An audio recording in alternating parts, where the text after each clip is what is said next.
സിപിഐഎമ്മിന്റെ നേതൃത്വത്തിൽ ആൾക്കൂട്ട വിചാരണയെന്ന വ്യാജ വാർത്ത. പണം തിരികെ ആവശ്യപ്പെട്ട തട്ടിപ്പിന് ഇരയായവർ എത്തിയതിനെയാണ് ആൾക്കൂട്ട വിചാരണ എന്ന പേരിൽ വ്യാജ വാർത്ത സൃഷ്ടിച്ചത്. പത്തനംതിട്ട ചെറുകോൾ പുഴയിലാണ് കോൺഗ്രസ് നേതാവ് എം വർഗീസ് വിസ തട്ടിപ്പ് നടത്തിയത്. മലേഷ്യയിൽ ജോലി തരപ്പെടുത്തി തരാം എന്ന് പറഞ്ഞായിരുന്നു തട്ടിപ്പ്. മനുഷ്യക്കടത്ത് നടത്തി യുവാക്കളെ മലേഷ്യയിൽ എത്തിച്ച ശേഷം ശാരീരികവും മാനസികവുമായും പീഡിപ്പിച്ചതായും പരാതിക്കാർ പറഞ്ഞിരുന്നു. സുജു ടി ബാബു പത്തനംതിട്ടയിൽ നിന്ന് വാർത്തയുടെ വിവരങ്ങളുമായി ചേരുകയാണ്. സുജു, ഇന്നലെയാണ് വളരെ പ്രധാനപ്പെട്ട ഒരു മാധ്യമം പത്തനംതിട്ടയിൽ ചെറുകോൽപ്പുഴയിൽ സിപിഐഎമ്മിന്റെ ആൾക്കൂട്ട വിചാരണ എന്നൊക്കെ പറഞ്ഞുകൊണ്ട് വാർത്ത കൊടുത്തത്. പക്ഷേ അതിന്റെ വാസ്തവം എന്താണ്, അതിന്റെ യാഥാർത്ഥ്യം എന്താണ്? നമ്മൾ അന്വേഷിച്ചപ്പോൾ മനസ്സിലായ കാര്യങ്ങൾ എന്തൊക്കെയാണ്?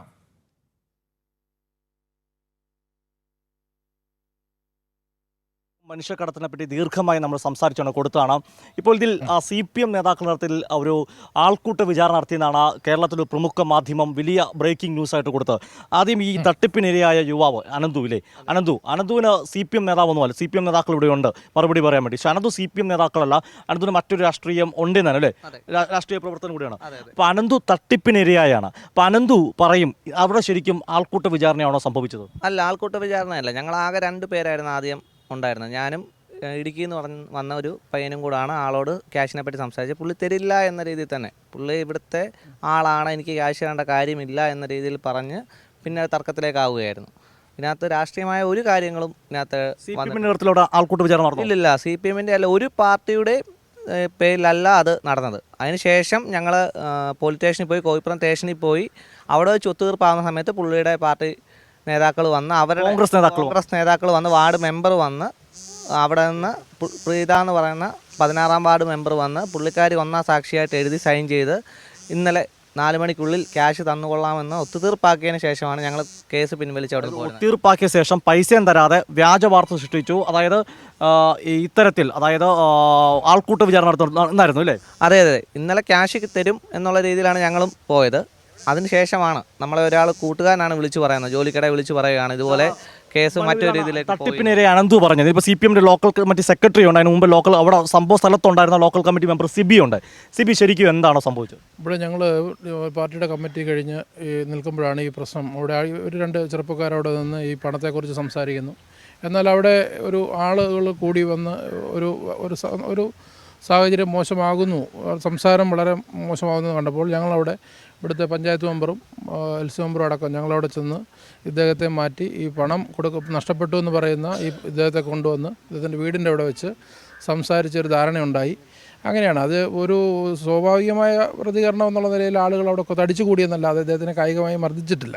അതിൻ്റെ അത് CPM എന്ന് പറയുന്ന രാഷ്ട്രീയ പാർട്ടിക്ക് യാതൊരു ബന്ധവുമില്ല. ഇങ്ങനെ ഏഷ്യാനെറ്റ് ഈ വാർത്ത കൊടുത്തപ്പോൾ നിങ്ങളോട് ചോദിച്ചിരുന്നു? ഏഷ്യാനെറ്റിൻ്റെ ഭാഗത്തുനിന്ന് ഇത് കൊടുക്കുമ്പോൾ ഒരു തരത്തിലുള്ള ചോദ്യം നമ്മളോട് പാർട്ടിയുടെ പ്രവർത്തകർ എന്നുള്ള നിലയിൽ ഉണ്ടായിട്ടില്ല. അവർ ഏകപക്ഷീയമായ ഒരു വാർത്തയാണ് കൊടുത്തിരിക്കുന്നത്. ഇതിൻ്റെ പ്രധാനപ്പെട്ട പ്രശ്നം ഇവിടെ സാമ്പത്തികമായ തിരിമറി നടത്തിയിട്ടുള്ള ഇദ്ദേഹത്തെ സംരക്ഷിക്കുകയും പാർട്ടിയുടെ ലോക്കൽ കമ്മിറ്റി മെമ്പർമാരും പഞ്ചായത്ത് മെമ്പർമാരും അടക്കമുള്ളവരെ പ്രതിപ്പട്ടികയിലാക്കാനുള്ള ഇവിടുത്തെ ഈ പ്രാദേശിക കോൺഗ്രസ്സുകാരായിട്ടുള്ള ശ്രമമാണ് നടന്നിരിക്കുന്നത്.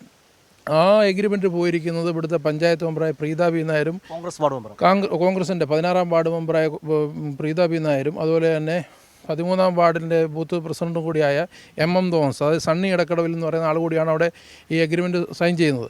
പണം നൽകാമെന്ന് പറയുകയും അതിനുശേഷം ഇത് രാഷ്ട്രീയ പ്രേരിതമായി ഇവിടുത്തെ പാർട്ടി ആളുകളിലേക്ക് അടിച്ചേൽപ്പിക്കുകയാണ് ഉണ്ടായത്. പണം ഇവർക്ക്, അതായത് മനു വളരെ പ്രധാനപ്പെട്ട കാര്യം, നമ്മൾ ഈ തട്ടിപ്പിനിരയായ ഒരു യുവാവുണ്ട്, അതിനോടൊപ്പം ഒരു ചേട്ടനുണ്ട്. നമ്മൾ കഴിഞ്ഞ ലൈവ് നൽകിയാണ്, അദ്ദേഹം കരഞ്ഞുകൊണ്ടാണ് പറഞ്ഞത് വലിയ മർദ്ദനം പറ്റുന്നത്. ഇവർക്ക് പണം നൽകാമെന്ന് പറയുകയും പണം നൽകാതിരിക്കുകയും പിന്നീട് ആ സംഭവത്തെയാണ് ആൾക്കൂട്ട വിചാരണ വലിച്ചഴിച്ചത് അല്ലേ? അതെ.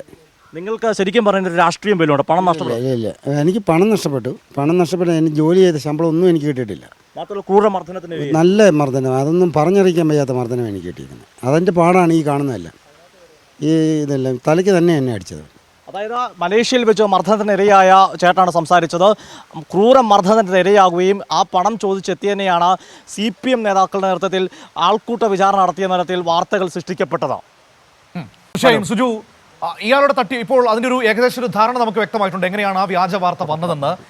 ഈ കോൺഗ്രസ് നേതാവിൻ്റെ തട്ടിപ്പ് അവിടെ എങ്ങനെയായിരുന്നു? എങ്ങനെയാണ് ഈ പറയുന്ന മനുഷ്യരൊക്കെ അയാളുടെ തട്ടിപ്പിന് ഇരയായത്? നമുക്ക് അത് തന്നെ, ആ തട്ടിപ്പിനിരയായ അച്ഛനെ വിളിച്ചു, ആ തട്ടിപ്പിനിരയായ മഴയാണ് നമുക്കിപ്പോൾ അദ്ദേഹത്തോട് തന്നെ ചോദിക്കാമെന്നാണ്. കൃത്യമായിട്ട് ഒന്ന് മാറി നിൽക്കുകയായിരുന്നു. ഇപ്പോൾ ചോദിക്കാം, ചേട്ടാ, എന്താണ് നിങ്ങൾക്ക് എന്താണ് തട്ടിപ്പ് എങ്ങനെയായിരുന്നു നിങ്ങളോട് പറഞ്ഞു? എന്നോട് പറഞ്ഞത് എമർജൻസി ആയിട്ട് ബെറോട്ടയ്ക്ക് ആൾ വേണമെന്നുള്ള ഇതിലാണ് എന്നെ വിളിച്ചുകൊണ്ട് പോകുന്നത്. എന്നെ അവിടെ എയർപോർട്ടിൽ കൊണ്ടുവന്നു കഴിഞ്ഞ് ഈ ജോസ് എന്ന് പറയുന്ന ആളെ കൊണ്ടുപോകുമെന്നാണ് പറഞ്ഞ്. പക്ഷേ ജോസ് അല്ല വന്നത്, ഈ ഹോട്ടലിൽ നടത്തുന്ന ഒരു തമിഴത്തിയാണ്. അവരും അവരുടെ മോളും കൂടെ വന്ന് എന്നെ കൊണ്ടുപോയി ഒരു ഹോട്ടലിൽ കൊണ്ടുപോയി ഫുഡും ഒക്കെ തന്നിട്ട് നേരെ ഇവരുടെ ഒരു ഹോട്ടലിൽ കൊണ്ട് താമസിപ്പിക്കാൻ. അവിടെ ഞാൻ 27 ദിവസം ജോലി ചെയ്തപ്പം 27 ദിവസത്തിനകം എനിക്കൊരു ഒന്ന് സിഗരറ്റ് മേടിക്കാനും അല്ലെങ്കിൽ എനിക്ക് കുളിക്കാനുള്ള സോപ്പ് മേടിക്കാനും ഒന്നും ഇവർ പൈസ തരുന്നില്ല. അങ്ങനെ വന്നു കഴിഞ്ഞ് ഞാൻ പറഞ്ഞു എനിക്ക് റൂം വേണമെന്ന് പറഞ്ഞു. വലിയൊരു ഹാള് പോലെ ഒരു ഹോട്ടലാണ്. ആ ഹോട്ടലിനത് ഇവന് ഒത്തിരി എൻജിനീയറിംഗ് വർക്കും മറ്റു കാര്യങ്ങളുള്ള ഇതിൻ്റെ മുതലാളിക്ക്. പുള്ളി ഒരു ദിവസം ഇങ്ങോട്ട് വന്നിട്ട്, പുള്ളി ഇച്ചിരി സ്മോളൊക്കെ ശ്രീലങ്കക്കാരനാണ്. പുള്ളി വന്നിട്ട് ചോദിച്ചു നിനക്ക് റൂം വേണോ, നിനക്ക് ഫോൺ വേണോ എന്ന് ചോദിച്ചുകൊണ്ട് എന്നെ അടിക്കുന്നത്. അടിയെന്ന് പറഞ്ഞാൽ ഒട്ടും പ്രതീക്ഷിക്കാത്ത സമയത്തുള്ള അടിയാണ്. അടിയെന്ന് പറഞ്ഞാൽ എൻ്റെ ഇങ്ങനെ മോന്ത കുട്ടിയുള്ള അടിയാണ് അടിക്കുന്നത്. ആ അടിക്ക് തന്നെ എൻ്റെ മൂക്കൂടെയും ബായിക്കൂടെയും ബ്ലഡ് ചാടി. ഞാൻ താഴെ വീണു. പക്ഷേ ഞാൻ പച്ചക്കറിക്കകത്ത് വെറും വേസ്റ്റിനകത്തിട്ടാണ് എന്നെ തല്ലിക്കൊണ്ടിരുന്നത്. അത് ലാസ്റ്റ് അയാളുടെ ഭാര്യയാണ് പറയുന്നത് ഉപദ്രവിക്കെല്ലാം എന്തിനാണ് അടിക്കുന്നത്, പ്രായമുള്ള ആളല്ലയോ ഇവിടെ എന്ന് പറഞ്ഞു. കാരണം അന്ന് തുടങ്ങിയ അസുഖമാണ് എനിക്ക്. കാലിന് വയ്യ, എനിക്ക് നടക്കാൻ ബുദ്ധിമുട്ടാണ് ഇപ്പോഴും. ആ ഒരു ഇതിപ്പോൾ ഒരു വർഷമായിട്ട് എനിക്ക് തീരെ വയ്യ. അന്നത്തെ മർദ്ദനമാണ്, ചവിട്ടുകയൊക്കെ ചെയ്തതിനായിട്ട്. നമ്മൾ ആടുജീവിതം സിനിമയും നോവലും ഒക്കെ വായിച്ചിട്ടുള്ളവരും കണ്ടവരാണ്. അതിന് സമാനമായ അനുഭവമാണ് മലേഷ്യയിൽ പോയിട്ട് അനന്തുവിന് സംഭവിച്ചത്. അനന്തു എൻ്റെ സ്വന്തം അനുഭവം പറയുന്നതായിരിക്കും.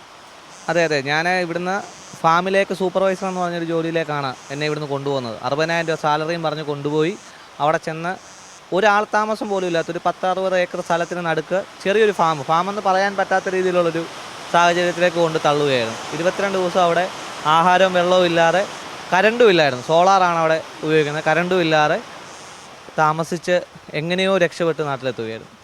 അതായത് അവിടെ ചെറിയൊരു ഷെഡിലല്ലേ? അതെ, ഞാൻ ഓൾറെഡി ആ ഫോട്ടോ കൊടുത്തിട്ടുണ്ട്. ഇവിടെ അങ്ങോട്ട് പോയത് എത്ര രൂപ കൊടുത്തായിരുന്നു? ഞാൻ 60,000 രൂപ ബാങ്ക് ട്രാൻസ്ഫർ ആണ് ചെയ്തേക്കുന്നത്. ബാക്കി പോകുന്ന ടൈമിൽ മലേഷ്യയിലെ ക്യാഷ് വേണമെന്ന് 40,000 രൂപ ക്യാഷായി വാങ്ങിച്ചിട്ട് പുള്ളി അവിടുത്തെ പണം എന്നെ ഏൽപ്പിച്ചു. അത് അവിടെ ചെന്നപ്പോൾ പുള്ളിയുടെ ജ്യേഷ്ഠൻ തന്നെ വാങ്ങിച്ചു. ജ്യേഷ്ഠൻ ജോസ് എന്ന് പറഞ്ഞ ആൾ ആ ക്യാഷ് വാങ്ങിച്ചു. അതിനുശേഷം പുള്ളിയാണ് എന്നെ കൊണ്ടുപോയി ഇവിടെ ആക്കുന്നത്. ആദ്യം 3 മാസത്തെ വിസ ഉണ്ട് അവിടെ ചെന്നപ്പം. അത് 3 മാസം വിസിറ്റിംഗ് വിസ, 3 മാസം കഴിഞ്ഞാണ് പെർമിറ്റ് കിട്ടും, വിസയിലേക്ക് മാറുമെന്ന് പറഞ്ഞു. ഓൾറെഡി ഞാൻ പുറത്തൊക്കെ വർക്ക് ചെയ്തിട്ടുള്ളതാണ്. നമ്മൾ പോകുന്ന സമയത്ത് ഓൾറെഡി 3 മാസം വിസ എന്ന് പറഞ്ഞാണ് പോകുന്നത്. പക്ഷെ അവിടെ ചെന്ന് ഞാൻ ഈ വിസ വേറെ അയച്ചു കൊടുത്ത് അതിനെപ്പറ്റി അന്വേഷിക്കുമ്പോഴാണ് പറയുന്നത് 28 ദിവസം കഴിയുമ്പോൾ ഇതിൻ്റെ കാലാവധി കഴിയും, പിന്നെ നമ്മളിത് പുതുക്കണം ക്യാഷ് അടച്ച്. അതുപോലെ തന്നെ അവിടെ വിസ എടുക്കണമെങ്കിൽ 1.25 ലക്ഷം രൂപ നമ്മൾ കയ്യിൽ നിന്ന് മുടക്കി വേണം വിസ എടുക്കാൻ. അത് 1 വർഷത്തെ വിസ. ഇവർ പറഞ്ഞ വിശ്വസിച്ച് 3 മാസത്തോടെ പുറത്തിറങ്ങുമായിരുന്നെങ്കിൽ എന്തായിരിക്കും സാഹചര്യം? ഉറപ്പായും ജയിലിൽ പോയേനെ. 28 ദിവസം കഴിഞ്ഞിരുന്നെങ്കിൽ ഞാൻ അകത്തായേനെ. പിന്നീട് ഇവിടുന്ന് ഞാൻ ഫൈൻ ഉൾപ്പെടെ 40,000 രൂപ ഫൈൻ ഉൾപ്പെടെ അടച്ച് ടിക്കറ്റ് എടുത്ത് അവിടുത്തെ എംബസി എന്നെ കയറ്റി കൊണ്ടുവന്നേനെ. ആ അവസ്ഥയിലേക്ക് പോയേനെ. മനു, ഇവർ രണ്ടുപേരും മാത്രമല്ല, കഴിഞ്ഞ ദിവസം ജില്ലയ്ക്ക് പുറത്തുനിന്നുള്ള ആളുകളും ഈ പണം ആവശ്യപ്പെട്ടെത്തിയിരുന്നു. ഇന്നൊരു അമ്മ നമ്മുടെ രാവിലെ സംസാരിച്ചിരുന്നു. അമ്മയുടെ മകൻ്റെ അവസ്ഥയാണ് ദുരവസ്ഥ. ഇപ്പോഴും മലേഷ്യ തുടരുകയാണ്. അവിടെ ജോലി ഇലക്ട്രീഷ്യൻ എന്ന് പറഞ്ഞ് കൊണ്ടുപോയി ക്ലീനിങ്ങിനാണ് ജോലി ഏർപ്പെടുത്തിയിരിക്കുന്ന. ശമ്പളം കൃത്യമായി കിട്ടുന്നില്ല. വിസ ശരിയല്ലാത്തതുകൊണ്ട് ആ യുവാവിനെ പുറത്തിറങ്ങാൻ സാധിക്കുന്നില്ല. മറ്റൊരു യുവതിയും സ്ത്രീയും പരാതിയും കിട്ടുന്നുണ്ടല്ലേ, വീട്ടു ജോലിക്കോ മറ്റു പോയത്?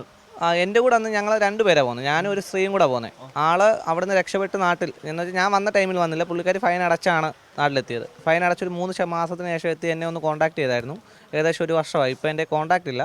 കോൺടാക്ട് ചെയ്യാൻ ശ്രമിക്കുന്നുണ്ട്. ആളെ കിട്ടുമെന്ന് പ്രതീക്ഷിക്കുന്നു. മനു, ഇതാണ് ഈ പത്തനംതിട്ട ചെറുകോൽപ്പുഴയിൽ സംഭവിക്കുന്നത്. അതായത് വിസ തട്ടിപ്പ് എന്ന് പറയാൻ പറ്റില്ല, മനുഷ്യക്കടത്ത് എന്ന് പറയണം. മനുഷ്യക്കടത്ത് നടത്തുന്നു. അതിനുശേഷം അത് ചോദിച്ചെത്തുന്നവർക്കെതിരെ അതായത് ആൾക്കൂട്ട വിചാരണ നടത്തിയെന്ന തരത്തിൽ വാർത്തകൾ സൃഷ്ടിച്ചുകൊണ്ട് ഇരയാക്കപ്പെട്ടവരെ വീണ്ടും പ്രതിയാക്കാൻ ശ്രമിക്കുന്ന നാടകമാണ് പത്തനംതിട്ടയിൽ ഇന്നലേക്ക് സംഭവിച്ചത്. ചെറുകോൽപ്പുഴയിൽ മനു.